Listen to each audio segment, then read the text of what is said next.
Hello everyone, this is Crota giving you a commentary between Elton as a Protoss player spawning at the 3 o'clock position and me at the 12 o'clock or 1 o'clock position as the red Terran player.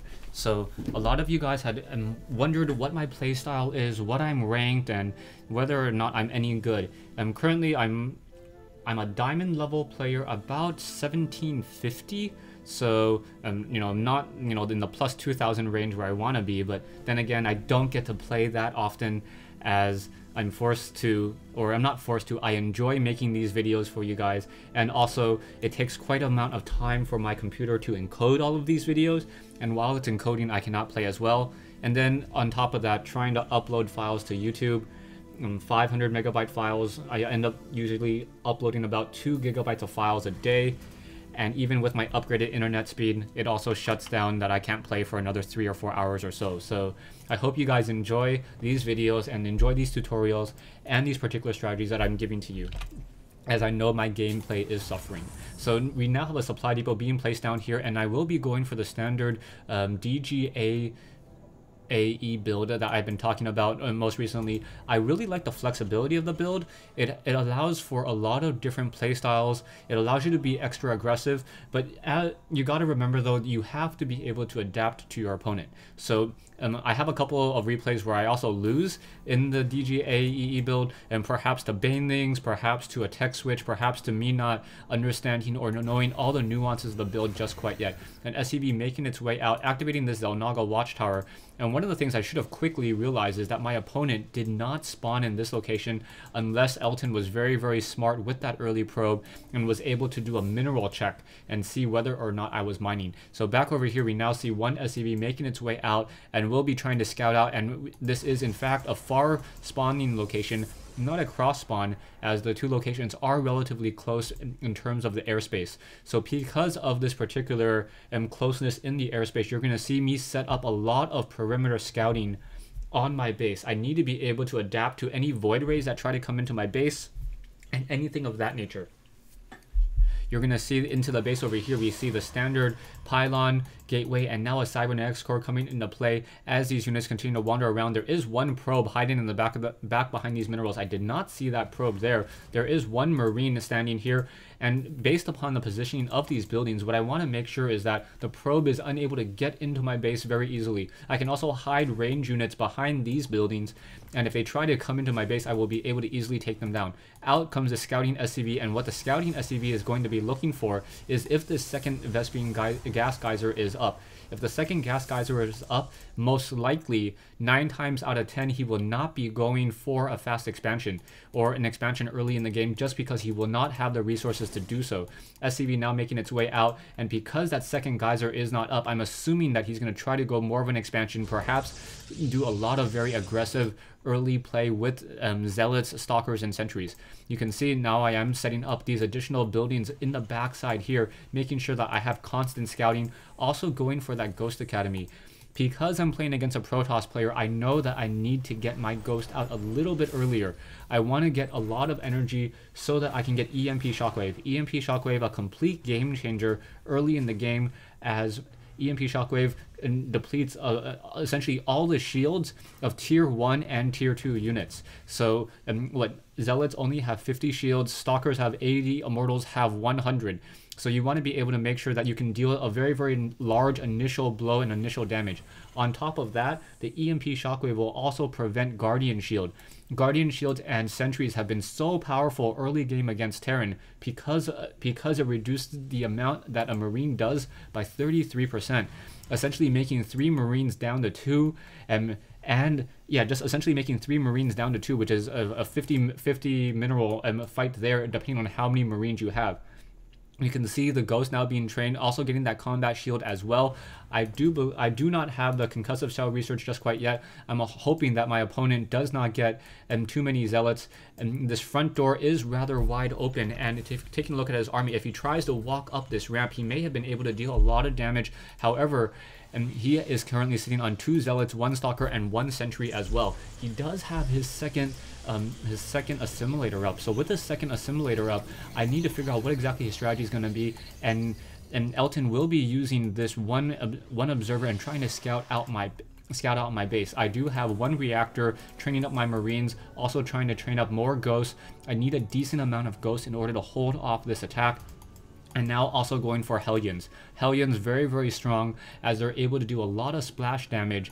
As long as a Hellion hits two to three light units, it is worth the 100 minerals. You now see that there is an observer now wandering around the inside of my base. I want to fire an EMP shockwave right underneath it, but I know that based upon the timing and the location, it will be fairly difficult to take down. The observer now wandering back once again. However, it's going to walk straight in line of this path here. I'm able to get the EMP shockwave off, take down that observer before he is able to see if I have an expansion. So he does not know if I have an expansion here, nor does he know if I have an expansion being built here.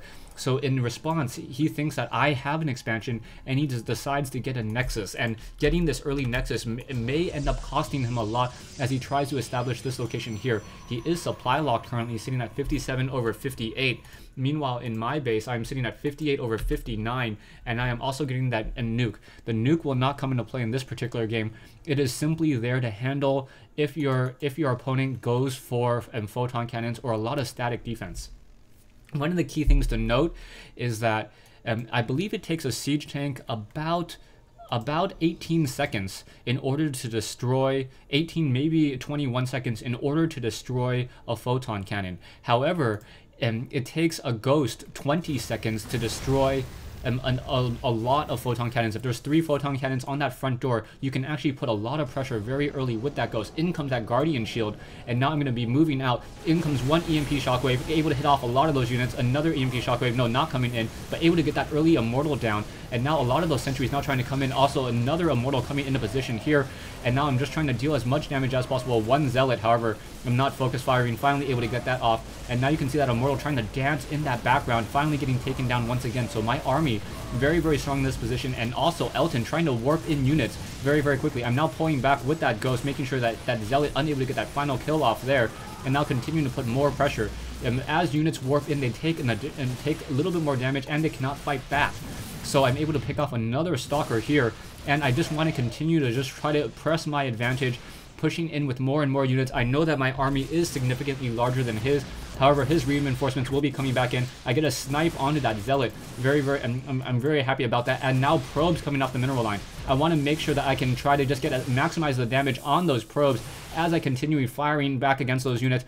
That ghost does deal 20 damage per attack against those probes. And now coming back with even more units, once again perhaps trying to walk up into here. And now we see more probes trying to engage. A nice EMP shockwave, reducing all the shields on those probes and making it very difficult for those probes to fight back, as ghosts are able to one-shot any probe that does not have shields. Continuing this fight, you can see Elton losing some of those immortals, being forced to pull back, and now more reinforcements coming in. The stalkers do not want to leave this high ground choke point, and I'm able to deal enough damage towards this nexus over here. You can see more units trying to come back, and now engaging once again. I'm getting more marauders, getting a ghost, or getting this one ghost here, and now stalkers and immortals once again trying to engage. However, I will be able to focus. No, not trying to walk up that ramp just quite yet. I want to make sure that this nexus gets taken down. And at the very least, I want to make sure that he does not have his expansion if he's not trying to attack. And now once again able to re-engage, an immortal trying to engage once again, but using that move and attack, able to focus off a couple more units once again, and now perhaps try to pull back, making sure that the damage has been dealt. Nexus is now down, so I do not have to worry about him being able to power train and power probe with double chrono boost. Now that he no longer has that double chrono boost, I'm going to be walking up this ramp trying to deal more damage. And now I believe I should have just EMP shockwave that one immortal there. If I EMP shockwaved it, it would have been a lot more damage dealt. His stalkers would have been taken down much more easily. More stalkers trying to come in, trying to warp in. However, more damage once again being dealt towards those units. Probes have a tendency to clump together. So you can see in this fight over here, all of those probes clump together. EMP shockwave dealing about, I don't know, probably about 200 to 250 damage across all of those probes in just an instant towards those shields. And then Elton will be forced to, Elton just having to leave the game. I did talk to Elton after this matchup, and that's why I knew a lot of the details about his thinking. Elton thought that I had established an expansion, so he tried to establish an expansion of his own, not knowing that that would put him further behind. if he had not established an expansion, he would have got the robotics bay. In order to counter the robotics bay against a Protoss player, you need to be able to, if you do not see this expansion here, you need to quickly scanner sweep his base and look for the robotics bay. If you don't see the robotics bay, or if you do see the robotics bay, assume that he is going to be going for Colossi, and then lift up your one barracks that has the reactor, place it down, and start training Vikings. And Vikings immediately, as Vikings are going to be a very, very powerful unit to counter those Colossi. You do not want your Ghost and your Marauders and your Marine army trying to go head to head with even one Colossi or one Colossus. That Colossus will be able to deal a lot of damage. Even if you EMP shockwave it, deplete its shields, that Colossus will be a very, very powerful force to reckon with, especially if it has the extended thermal lance range. Thanks for watching. Thanks for listening. I hope you guys enjoyed this 1v1 replay here on Lost Temple between me and Elton. And I did get Elton's approval in order to cast this replay. And shout out to you, Elton. It was a really good match. My only 1v1 match of the day. And yeah, I'm just happy that my strategy actually worked. Thanks for watching. Thanks for listening.